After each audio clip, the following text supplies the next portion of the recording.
Hamas ने कहा, Trump हमें जीने दो। क्या हमास ने गाजा पर दावा छोड़ दिया है?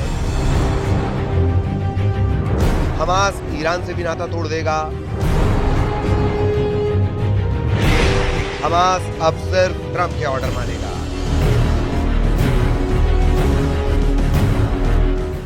न बम फटा, न मिसाइल चली, न ही जंगी जेट उड़े।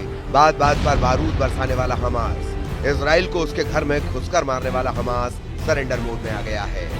वो सिर्फ ट्रंप का एक इशारा हुआ, उन्होंने आंखें तरीरी और हमास की सारी अकड़ ढीली पड़ गई। हमास की पूरी लीडरशिप ट्रंप के आगे गिड़गिड़ाने लगी है। हमास का खूंखार कमांडर अबू उबैदा जान की भीख मांग रहा है। हमास के टॉप कमांडर इजरायली बंधकों को जल्द से जल्द रिहा कर अपनी सलामती की दुआ मांग रहे हैं। रातों रात ट्रंप ने ऐसा कांड कर दिया है कि गजा युद्ध भड़काने वालों के होश उड़े हुए हैं। सुपर पावर के ताप को झेलने के डर से ईरान समर्थक फाइटर ग्रुप युद्ध से पहले सरेंडर के लिए तैयार हो गए हैं। यूक्रेन में ज़ेलेंस्की को झटका देने वाले ट्रंप ने खाड़ी युद्ध में एर्दोआन की सारी चाल काट दी है। ट्रंप ने सऊदी अरब के बनाए अरब अलायंस को युद्ध में दादागिरी जमाने का मौका ही नहीं दिया। प्रेसिडेंट ट्रंप ने इजराइल के लिए ईरान की एटमी प्लानिंग फेल कर दी है। ट्रंप की वजह से प्रेसिडेंट पुतिन ने गजा पर स्टैंड चेंज कर लिया है। सुपर पावर अमेरिका जो चाहेगा, गजा में अब वही होना तय हो चुका है। अमेरिका चाहता है कि इजराइल को अब गजा युद्ध में एक भी हमले की जरूरत ना पड़े। ट्रंप चाहते हैं कि गजा पर पूरी तरह से अमेरिका का कब्जा हो। ट्रंप चाहते हैं कि गजा पर कंट्रोल के बाद उसका फिर से निर्माण किया जाए। ट्रंप की इस ख्वाहिश के दुश्मन बहुत सारे देश हैं।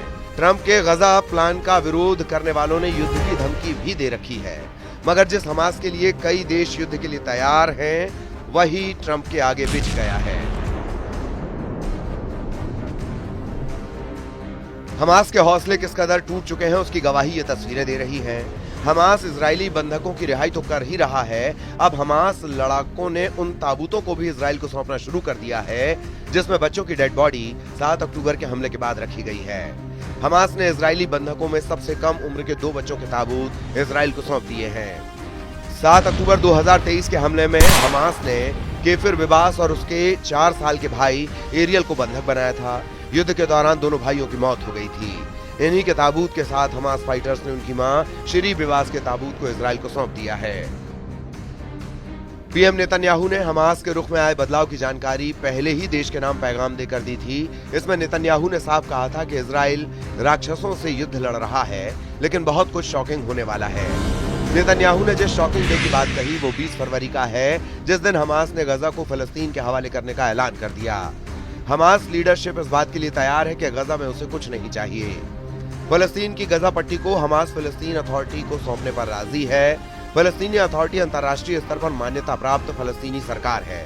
ये 1993 के ओस्लो समझौते के तहत आंशिक रूप से वेस्ट बैंक पर शासन करती है। वेस्ट बैंक और गजा 2 फलस्तीनी क्षेत्र हैं जो प्रस्तावित फलस्तीन स्टेट बनाते हैं। गजा पर लंबे समय से हमास शासन कर रहा है। गजा की पुलिस, स्वास्थ्य सेवा और नागरिक सेवाओं पर हमास का कंट्रोल है। हमास के तेवर ढीले पड़ गए हैं क्योंकि प्रेसिडेंट ट्रंप ने अरब वर्ल्ड को क्लियर मैसेज दिया है कि जो अमेरिका के साथ है उसके लिए सुपर पावर लड़ेगा, जो साथ नहीं है उसे कोई बचा नहीं सकेगा।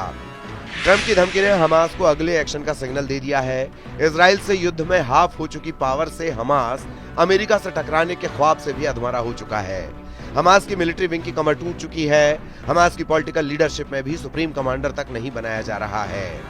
अब तक हमास जिन्हें चीफ बनाता है उन्हें इजराइल मार डालता आया है। इसी डर से हमास अपने लीडर के नाम का खुलासा तक नहीं कर रहा है। जिन लोगों के नाम हमास के साथ अभी सामने आते हैं उनमें किसी के पास ट्रंप से नाफरमानी की हिम्मत नहीं है। इस्माइल हानिया की मौत के बाद हमास की पॉलिटिकल विंग का चेहरा खालिद मेशाल को बताया जाता है। खालिद हमास की पोलित ब्यूरो का सदस्य भी है। दूसरा नाम जिसे दुनिया फिलहाल हमास के लीडर के तौर पर पहचानती है वो है खलील अल हया, जिसे हमास का डेप्यूटी चेयरमैन कहा जाता है।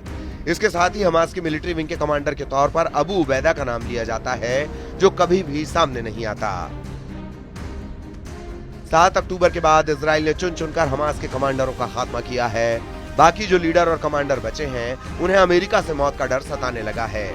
प्रेसिडेंट ट्रंप के गजा प्लान का जिसने विरोध किया वो मौत को दावत देने वाला जोखिम उठाएगा। इसकी एक वजह प्रेसिडेंट ट्रंप के खेमे में आ रहे ताकतवर मुस्लिम देश भी हैं। अजरबैजान के राष्ट्रपति इल्हाम अलीयेव के सहायक हिकमत हाजीएव ने नेतन्याहू से मुलाकात की है। इस मुलाकात को खाड़ी में बड़े बदलाव की शुरुआत माना जा रहा है। हाजीएव की इजराइल यात्रा अब्राहम समझौते में अजरबैजान को शामिल होने का सिग्नल दे रही है। मुस्लिम बहुल देश अजरबैजान की इजराइल से दोस्ती ने ईरान को भी झटका दिया है। अजरबैजान ईरान के सुप्रीम लीडर अली खामेनेई को खतरा मानता है। अजरबैजान इजराइल के बीच गर्मजोशी की वजह प्रेसिडेंट ट्रंप हैं, जिन्होंने पद संभालने के बाद ज्यादा से ज्यादा मुस्लिम देशों से अब्राहम अकॉर्ड में शामिल होने की अपील की थी। इस अपील का असर भी तेजी से दिखने लगा है।